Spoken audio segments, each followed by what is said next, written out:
My name is Aisha Ibrahim. It is day 2 of the strike by the School Feeding Caterers Association to demand an increase in the grants given them by government. Currently, government pays 97 pesos per plate of meal served basic school children benefiting from the program. The caterers want the grant increased to 3 cedis because of the soaring cost of food prices on the market lately. There was no food for children in schools yesterday.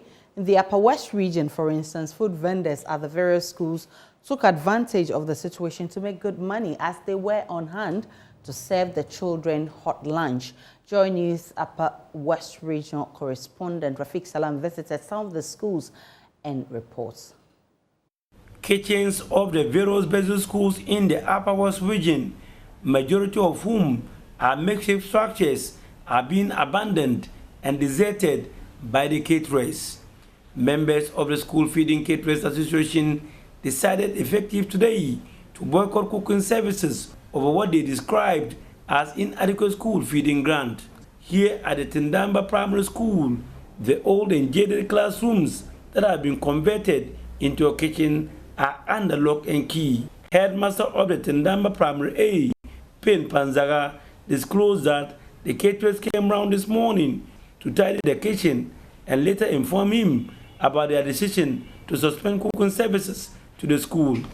Mr. Payne juxtaposed the significance of the school feeding program on the pupils' education and the effects of its suspension.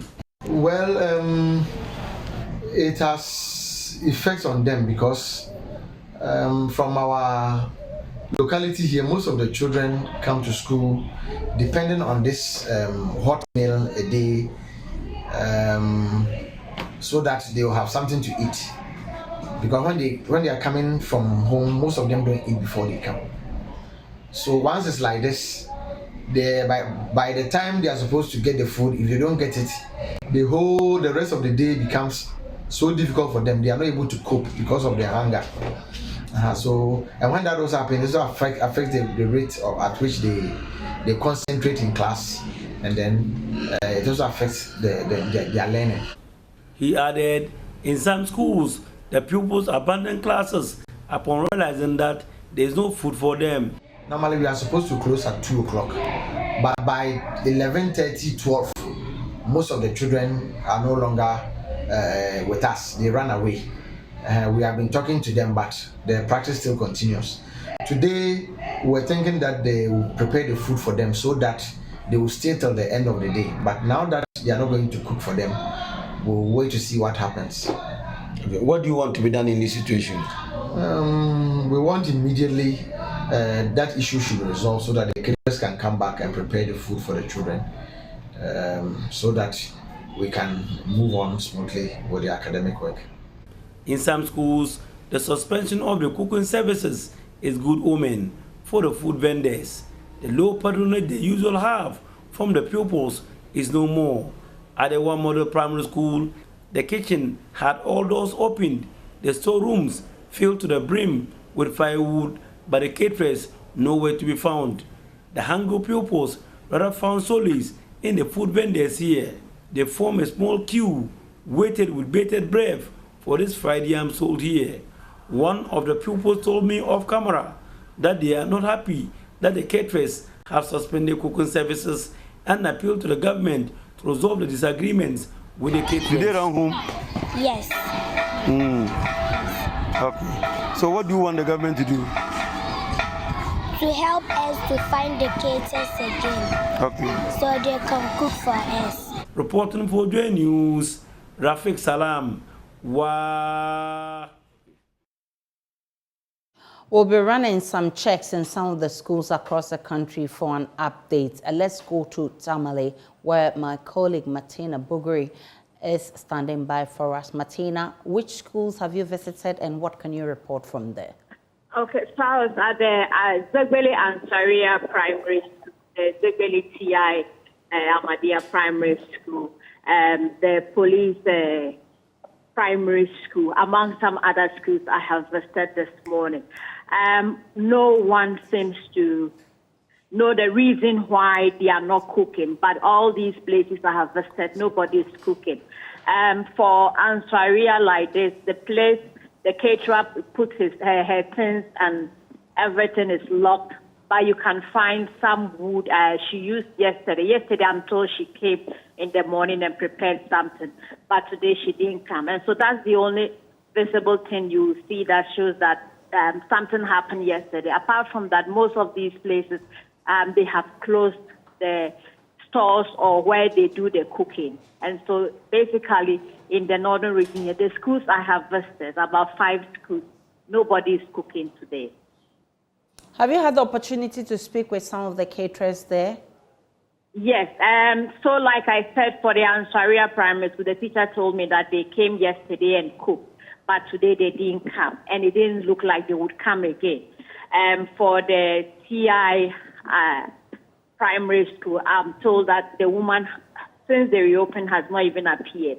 I spoke to some other people, and they are also saying that they haven't seen her around since they reopened. Now they are claiming that they haven't been paid for 2 terms now, and so there's no money for them to even buy the basic things that the children would need for them to cook. I spoke to one of the caterers earlier, and she says that she would have to just wait until she receives something before she can start, because all her capital is locked as we speak now. Martina Bogri is reporting from Tamale. Let's go to the central region. My colleague Kojo Nyako has also been monitoring events there for us. Kojo, what can you report from the central region? Well, so what I can report is that I have visited 2 schools in the Cape Coast municipality and 2 schools in the Abra Sebuku Amankese municipality. The story seemed to be the same as reported by Martina Bogri. The school pupils are there. They were eagerly waiting to be fed, but nothing happened today. Yesterday, too, it was the same thing. And according to the teachers that I spoke with, if it goes on like that, then the population of the school will start decreasing, because many of them come to school because of the food. It operates mainly in the rural parts of the municipality. And so if you go to Kubiase, for instance, if you go to some of the schools that are lined up at the beaches, that is what they do. So some of the parents, they just leave the kids to go mainly for the food.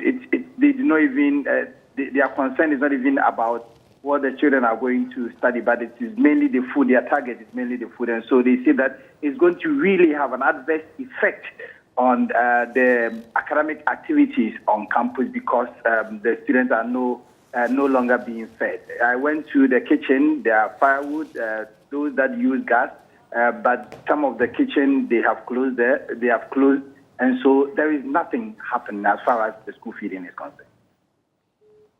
And have you also had the opportunity to speak with some of the caterers? Well, so according to the caterers, they've been lamenting. They've been calling on authorities to do something about it. What they were feeding on was not enough, the 97 pesos, and so they've been appealing to them, but they seem not to heed to their appeals. But they say that the current economic conditions are such that they can no longer continue, because they are in debt for some months now. They are yet to pay them, and so they cannot continue like that. Their bankers are on their neck, and so their arrest ought to be given them, and then they should settle down and then settle on an appreciable amount that would be used to feed the kids. Kojo Nyako is our correspondent in the central region. We've been joined by Siba Alpha. He's the PRO of the School Feeding Secretariat. I'm grateful for your time, Mr. Alpha. Before the meeting yesterday, you assured us of a positive outcome. Now, what assurances have you been giving to the caterers at the meeting? Mr. Alpha? All right, we lost Siba Alpha, who is PRO of the School Feeding Secretariat. We'll try and get him back to tell us the outcome of yesterday's meeting.